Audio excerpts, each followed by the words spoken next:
Welcome to Season 2, Episode 5 of the One Life, One Club series, brought to you in association with Wexford Weekly. This week's episode features Gusserane O'Rahilly's GA Club, and we chat to the Panther, Adrian Flynn, and club legend, Mick Caulfield. Hello and welcome to One Life, One Club. We're here in Powers Bar in Ballycallan, and I'm delighted to be joined with Mick Caulfield and Adrian Flynn from the Gusserane GA Club. Thanks guys for coming in tonight. Cheers, John. Mick, would you be able to tell me a little bit about the early days, maybe how the club was formed? People mightn't know, but going back a couple of 100 years, there was a team of hurlers left this parish from Tintern Abbey, and they went over to Wales, Cornwall. Sir Cesar Coakley was challenged to bring over 21 good men to hurl over there. So he got it up, a few from around the parish here, and he got it up a few more. Well, there's conflicting views. Some say they got it from Rathmuir, or up to Durfee Hall, Durfee Rovers country or Rathmuir country, and more say they came from below the Scar River. They'd be St. Anne's people now. Around the 1600s, went over to Wales anyhow, and they played the match. To distinguish themselves from the Welsh fellas, they wore yellow bellies, yellow sashes around the middles. And they got on fairly well. And during the game, all the supporters were here to shout, "Come on, the yellow bellies! Come on, the yellow bellies!"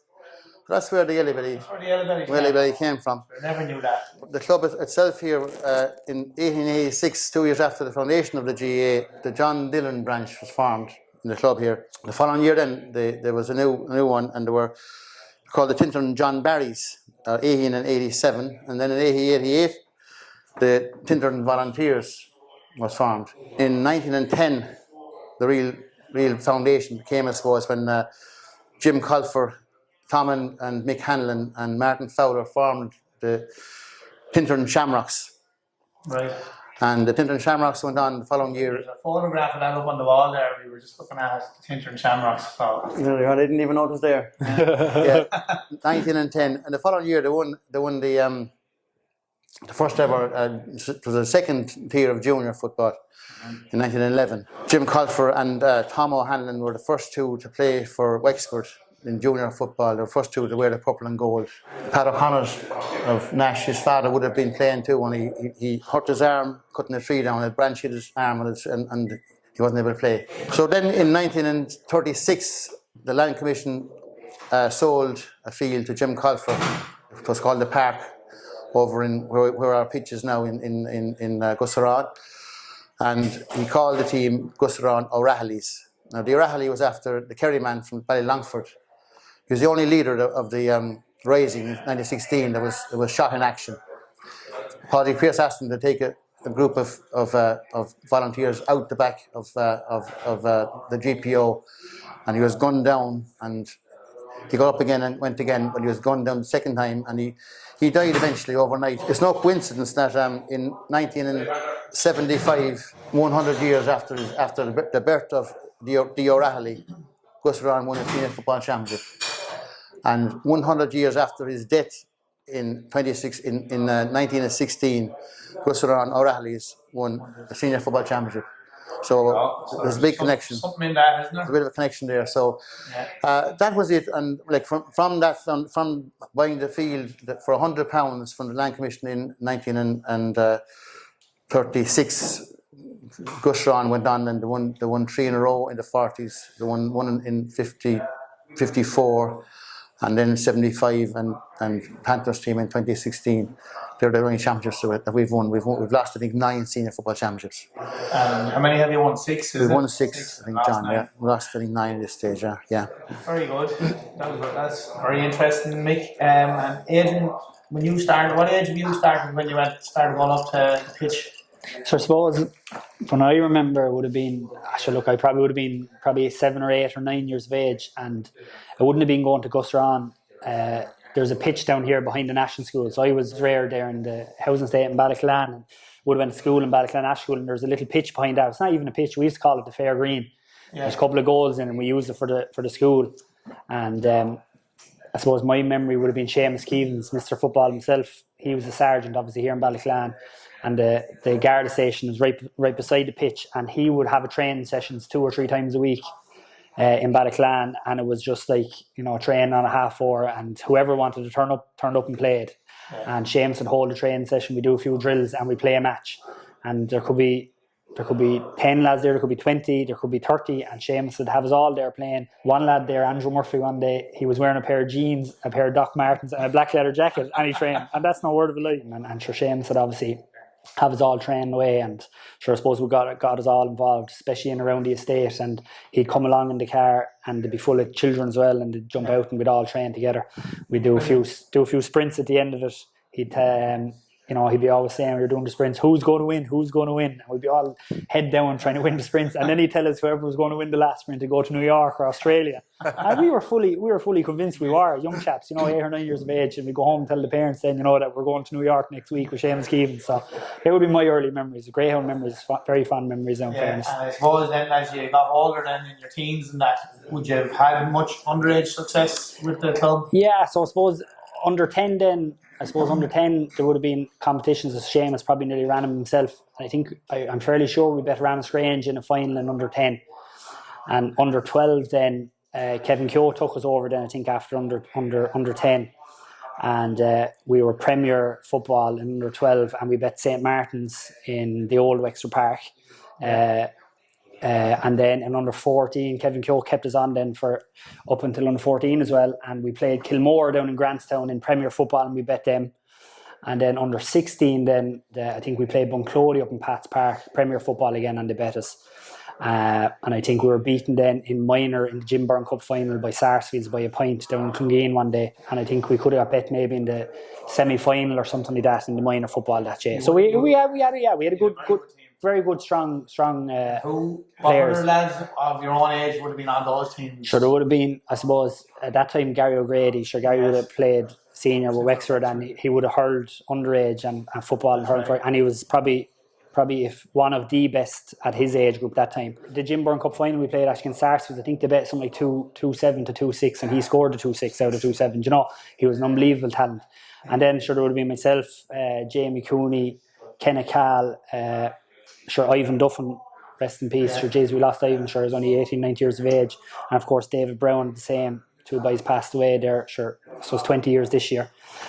Sure, Tommy Dorn, a lot of lads. It would have been a good out bunch of lads, but I suppose at Finton Ryan we had a good strong team that time, hurling and football.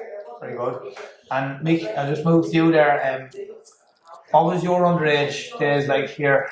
I have a few kind of distinct memories starting out playing. I didn't start playing until I was about 12 years of age, maybe 13 years of age. There was nothing underage in my younger days. But I'm living down at the other end of the parish, down in Tintern, down near Salt Mills, down by the bridge, and I'm the last house before the Templetown parish, which is Feathered on Sea. I don't know how it happened, but the St. Mogues fellas anyway, the Feathered boys brought me up and they put me in the goal to play against a Gusserane selection up in the park in Gusserane. Well, you mightn't have heard this, but I was in the goal, and that day the leather ball was in fashion. And when it got wet, it got slippery and like a bar of soap. That's my excuse anyway. The ball was kicked in anyway, and I got the ball and had it under my arm like this. So I was just coming out with it, and the next thing, this Gusserane fella, punched it from under my arm like that, and like into the net. You were father. You were father. I didn't know that. Yeah, but the next day in school, up in school here, all the lads, all my friends, John Cullen, Mick Cullen, John Cullen, you traitor. You see, they called me a traitor because they're playing with the opposition. But then shortly after that, I said it was a sports day over in St. Leonard's, and I went over to see the sports day, wherever it was, and looking at it. The next thing, this man came over to me, are you John or John or Mick? I'm Michael, I said. And he says to me, you'll play the match, will you? I suppose I will, yeah. I'm no boots though. So this was Tim Foran. Tim Foran was a national school teacher in Gusserane, and he was over the underage teams at this time. He got these pair of boots to me anyway, and they were about 3 sizes too small for me. My toes aren't even right yet. We won the Record League then in 1970, so that wasn't that long after that. And 4 of that team, John Cullen, Mick Cullen, John Cullerton and myself, would have played senior would have won the senior title in '75 with the club, you know. So And Mick, who else would have been, say, the major influences or the coaches in the club or that was driving the thing on back then? well, Seamus Keevan was always there, really. You know, he was always there. I remember being a young chap and maybe 73 or 4 out in the field, and I was marking this fella. I wasn't sure who he was, but he was.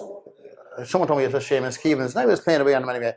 And I got a couple of balls. The next thing I got a box on the side of the head like that. But Seamus wasn't too happy with me. A couple of balls. Or maybe he was just trying to test me out. He was a metal in me, you know. I know what it was. I see you got his answer. No, I didn't retaliate. I was only a chap.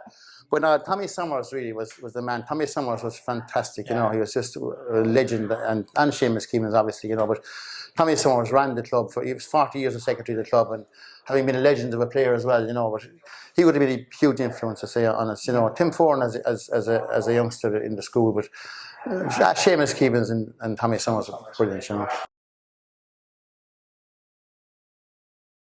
Adrian, what would you consider the highlights of your Gusserane career? Oh, sure, look, I suppose definitely winning the senior football championship in 2016. I've been beaten in finals 2008, 2014, 2019, 2021, and we won one. I managed to pick up one in 16, and that was probably the one we shouldn't have won.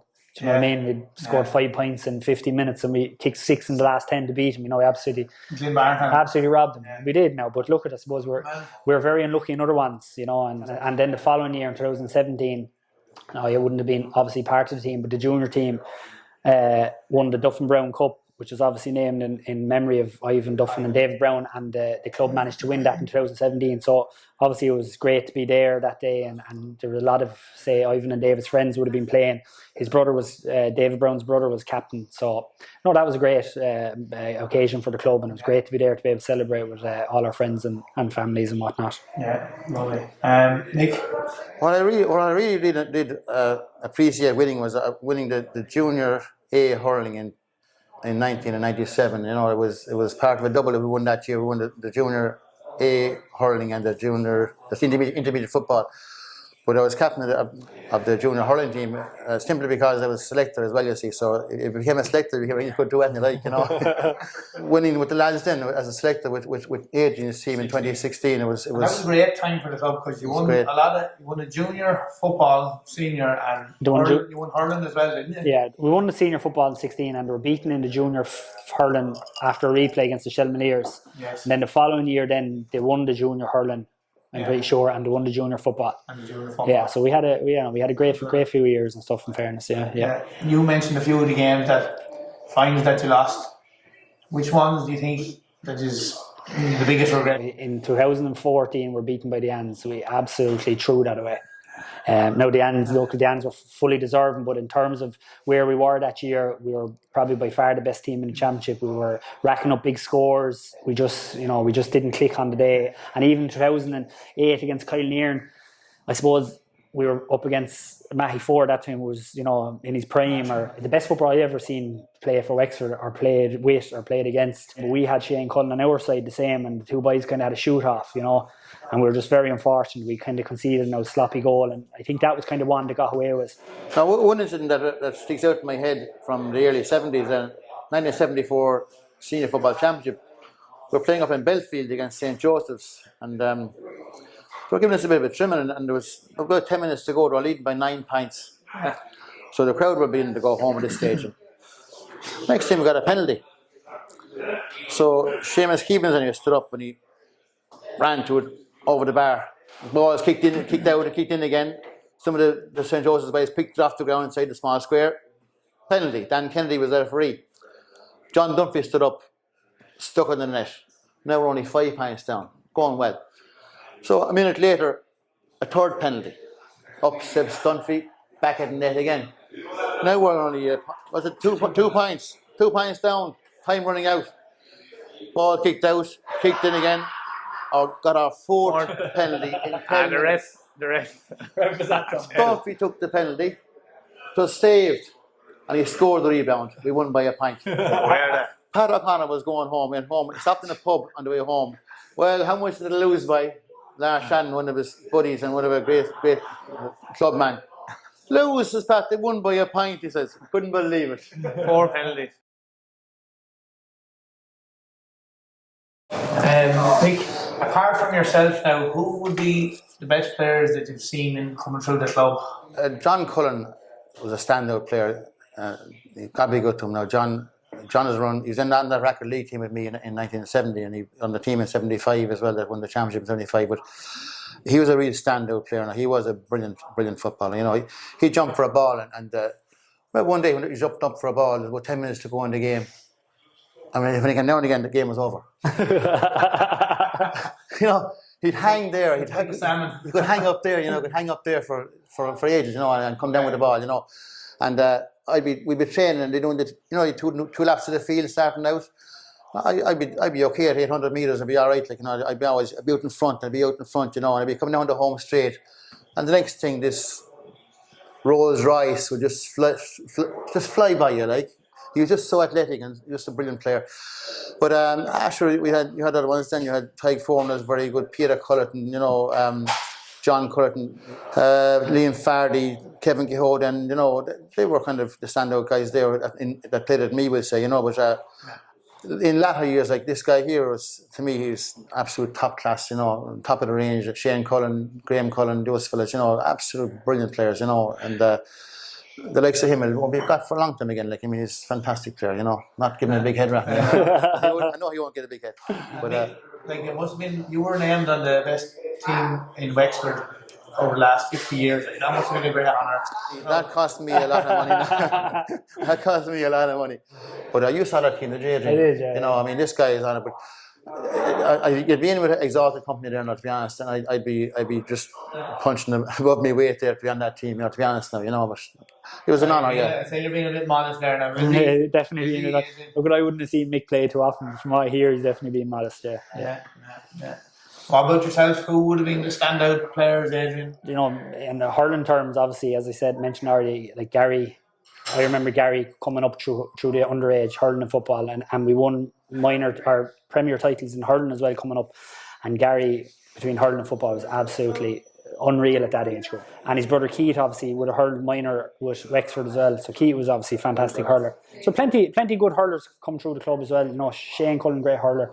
But the same on the football. Like, I suppose Shane Cullen, you know, he would have been unlucky with injuries and whatnot. But when Shane was in his prime, you know, that day against Kyle Near, I don't have a DVD of it. I should get one actually. But if people actually went back and looked at that match between Matty Ford and Shane Cullen, I don't think they'd ever see a shootout like it. Two of them were absolutely unbelievable. And Shane on his day, by far one of the best, just unfortunate injuries, by far one of the best footballers that the county has produced. And of course then sure we have Philip Wallace. No, Philip I suppose wouldn't have been around the club much because he would have been playing with the county for so long, you know, and he had worked up in Dublin and whatnot. But again, Philip, you know, well over 100 caps, appearances for Wexford, and an unbelievable footballer. And so yeah, look, they be the three lads that stand out for me. If I was to ask you your toughest opponents, say within the county now, I used to mark a lad, and I remember we used to play Kyle Nearn, and I used to always mark a lad midfield, and Mark Gettins from Kyle Nearn, and I used to hate marking him because he'd run all day, he'd be on your back, you'd never get a minute with him. You know, and a really good footballer. He was in doing a bit of trial and stuff at Wexford, and he was a great servant for Kyle Nearn. Just off the top of my head, he's probably one of the toughest lads I would ever play against. Yeah. And Nick, would you have any there that springs to mind? John Wright from the Fintons was a very good player, you know, and I would have marked Seamus Fitzhenry a bit. Aidan Jordan from Duffy Rovers, Shane Kelly, Bunclody. Just I find them all hard to keep up with. You know. A few found it hard on you. Joe Shockins, he's another one that was, you know, I would have been on Jack Berry as well in the county final in '75, and he was a very good player, you know. So, lads, can you think of any of the main jokers or characters around the club? There's only two people that I think that really make me laugh, like, you know, and one of them is this fella's brother. He's Matty. He's a very funny guy, you know, very funny guy, Matty.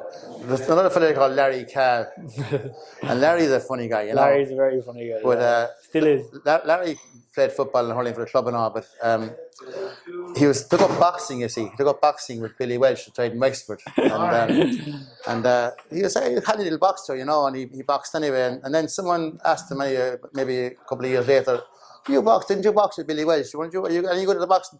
Oh, he says, I wasn't too bad. I was all right. He says, did fight much. I fought 37 fights, he says. Oh, but 37, that was very good. And how'd you gone? Well, he says, 36 knockouts, he says. 36 knockouts, he says. That's brilliant. Yeah, he says, I don't know how I stood up at the last one. But there's another chap then. I was training on the 14 team one time, and Philip Sputter was on it, Ger Wallace, and was Mark Egan and William Fitzpatrick and JJ Doran and my own young fella were Sean, and they were a good old squad enough, like, but they lost nearly all the games, right? And during the summer anyway, didn't JJ get a girlfriend? No, he stopped training, but he'd come over to the park, all right, and he'd lie up on the fence and he'd look in, and the girlfriend with him, and he'd have a fag in that, and he'd look at us, training and all, and it was nice to see him there. But anyway, we had to play him because we only had 15, you see, and we went up anyway, we'd lost all the games, we went up around Gorey, I think it might be Tara Rocks or somewhere we played the same night. We won the match. I couldn't believe we won the match. And after the game, the lads celebrated as if they won the county final. They're in the dressing room and go lipping around the place as if they won the county final. And the next thing anyway, JJ called for a bit of hush. Lads, hush lads, hush. I'd like to say thanks very much for Mick Coffey for training us all summer. JJ was a good character. Oh, that's, yeah. And Adrian, would you have anyone to add to that? Or? Yeah, sure. Larry Cal still is a great joker in our WhatsApp group and stuff like that. There's a good few stories about him. He says he boxed for Ireland when he was underage. But his two brothers will tell you that he went across on a day trip on the Stena League over to Wales and fought one fight, and his mother had to throw in the towel for him. That was his international boxing career. He'll tell you different, but I think that's the real story. And of course, sure, John Roach, when I started playing senior, sure, Roach would have been an unbelievable joker. You could be taking a shower and Roach would be nearly showering you from the other side. You know what I mean? An awful blackguard, but look at it, a good crack them two ways. Adrian, you've a nickname, the Panther. Yeah. Have that written down there. How did you get that nickname? Liam Spratt asked me this question in Wexford Park after we played Loud in 2008. Now I should have told the fake story, which is that I'm fast. That should be the story I should tell. But the actual story is that my best friend Ken had put it on me years ago. I was about 14 or 15. And my mother was listening to this on the radio on the Sports Hour, and I said that apparently, she'd never heard the story. She just knew I was called a Panther Noy. And my friend put it on me, there was a lad who lived in our estate, and his nickname was the Pink Panther. And he lived a few doors up from us. I think he had 9 or 10 kids. We were in school with a few of the sons and daughters and stuff like that. And my best friend Ken tried to say that he was my father, and that that he got up to no good a business up here in Powers one night with my mother and so I said this on the radio, and my mother sitting home listening to this, and I say she didn't speak to me for about a week. She wasn't too happy.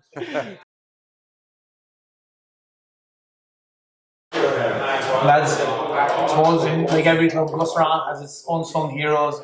Who'd pop into your mind there, lads? That'd be Johnny Fling, Tom Corcoran, Pat O'Connor, Pat's wife Mary. She would have washed jerseys and stuff for years. Seamus Cullen do a lot of work around the field, around Sacre Cullen, Seamus Cullen around the parks. David Nolan had been there for years. Seamus Keevans.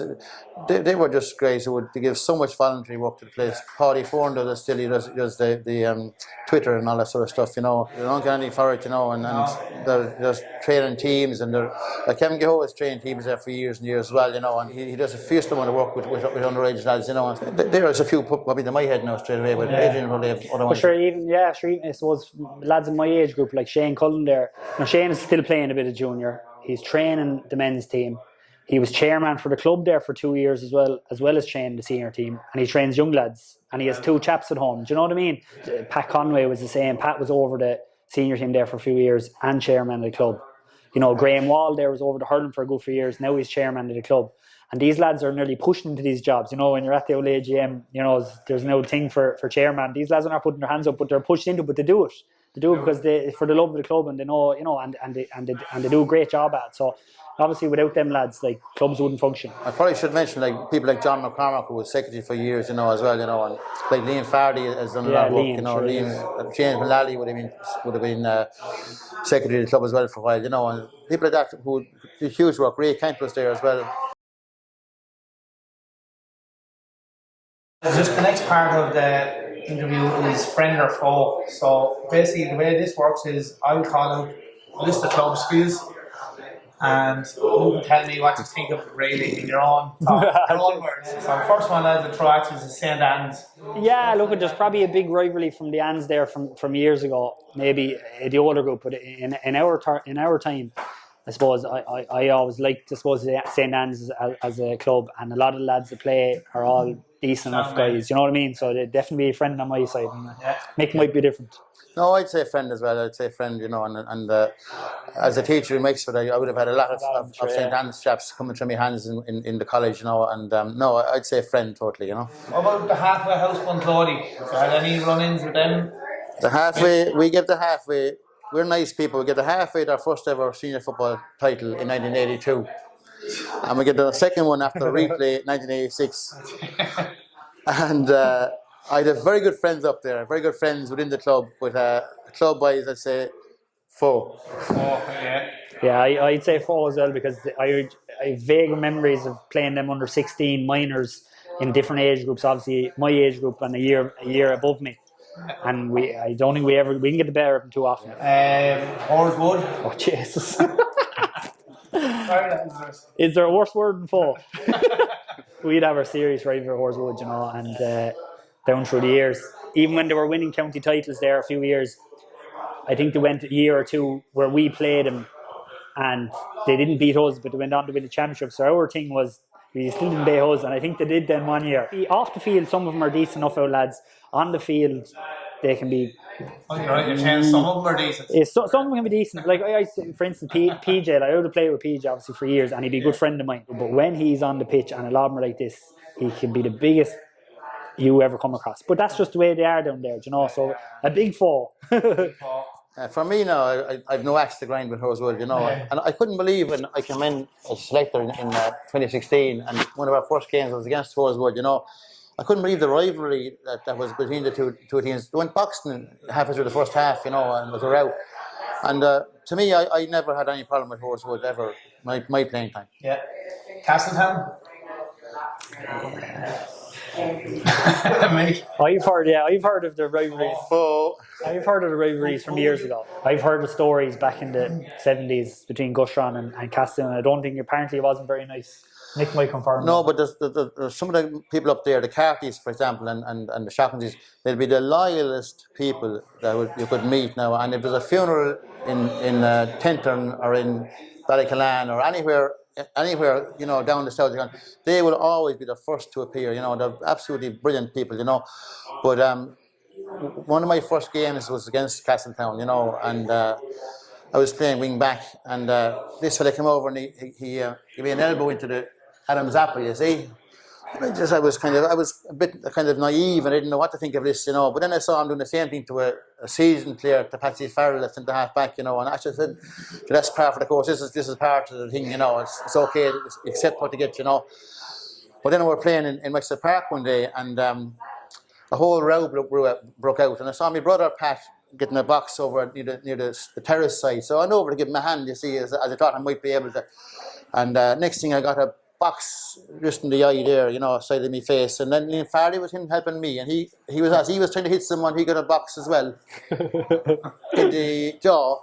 And so anyway, I took to the scrapers. I ran, and there's a trench at the Clonard end of the field at the time, a bit of a trench, and I leapt across the fence thinking I'd be safe. So anyhow, one or two fellas got over, and they were just about to kill me. They were just about to execute me. When I think it was Padge Doyle came up with a box, and he lifted this guy out of his boots and saved my life. With Castletown foe, yeah. I'd have him as friend. Yeah. Tuffy Rovers? No real axe to grind with them, really. They were a really super team, and I have to say, very good friends up there. The Louis Rafter would be a very good friend of mine. Very good friends up there, but no axe to grind, really. To be honest. I would play them a bit in the early days because they were senior, but once they dropped down, I don't think you ever really.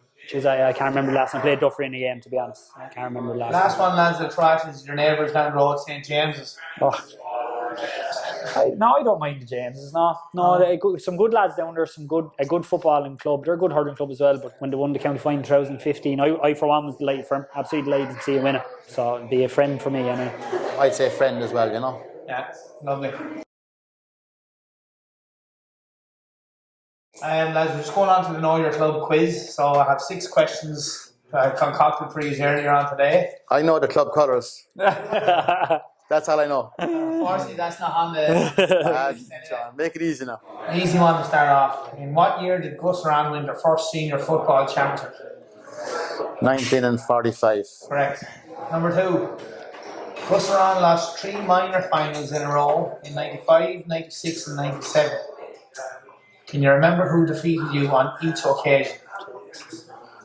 I wanted 3 teams that beat you, unfortunately. Jeez, sure, my brother would have been playing anyway in probably 96 and 7 anyway. Is that him someone? No. Punktodi. No. Kyle and Aaron. No.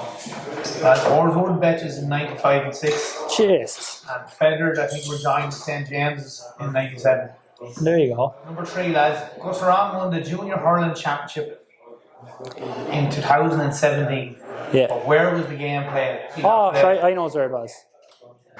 Go on then. In Clongeen. Correct. Because Kenneth, my best friend, he was captain, and his Mrs. Siobhan was up in hospital in Waterford having their first child, and he had to race from there down to Clongeen to play the match and back up to the hospital then. Difficult. Yeah, and back up, and was there for the birth. Number 4, who were the 3 subs that came on for Gusserane in their county final win over Glenbarntown in 2016? Across there. Wallace. 1, 2. Philip Wallace. Philip Wallace. Oh, Killian Keogh. Well done, lads. In what year did Liam Farley take over the county senior football team? Were you playing? No, jeez, I wasn't playing as well before my time. Yeah. Definitely in the 90s. 1993. Mickey, you're just out by a year. 1992 it was. Yeah, with the junior team in 92. Was he with the senior team as well that year? So he may have been. Must have been. You tell me he was. Could have been. You tell me he was. Talk afterwards. Number 6 then. Gusserane were beaten by Road of Offaly in the Leinster Club Championship 2016. Can't believe that. Who went on to win that Leinster Championship? Was it Dublin club, was it? Was it St. Vincent's? Correct. Good old Panther. Hello lads, so that's 4 out of 6 and you're questioning me on number 5 there. I'll take your word for it. He could Take your word for it. probably double job, I'm sure. Probably Probably was, yeah. Are there any future plans in the club to develop the club or pitches or anything like that coming up in the pipeline or anything? Talking about doing a stand at the moment, John. I haven't been involved with this now latterly, but the plan to doing a new stand. Yeah. Sure, there's floodlights there, and there's a walking track here in Ballyclan around the GA pitch here. And sure, we only got recently a new gym done in the clubhouse over there in Gusserane as well. So I think the next thing is a stand. Yeah.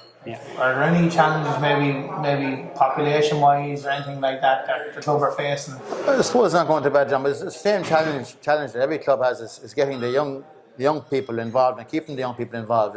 That's the biggest challenge really is when you get to college and that, I think. Yeah, when they get to college, but even before they get to college, when they get to girls, their eyes get big and the pints and stuff. It's a pity because they lose out on so much by not staying involved and keeping with an underage team and going up along with the team. Look, you can blame this and that and social media and phones and stuff like this and girls and drink, but I suppose the younger teams now, they probably have, a lot of them are joined up with clubs, so you're playing with a different club, whereas back, I suppose, in our days when we were younger, we all played, so there was 15, 16, 17, 18s all coming up into one group, so we all stuck together, whereas now they might only have 5 or 6 here and 5 and 6 there, and then they all part their ways, and it's probably harder to keep them there, Well, just before we go, I'd just like to get your predictions there now for the rest of the year. So we're down to the last 2 for the All-Ireland football. Who would you give the nod to? Mick, Kerry or the Dubs? I'm going to go for Kerry. Kerry? yeah, Kerry, yeah. Kerry. Yeah. The hurling. This is on Sunday. Limerick. I'm going to go for Kilkenny upsetting. The county senior football champions. Gusserane.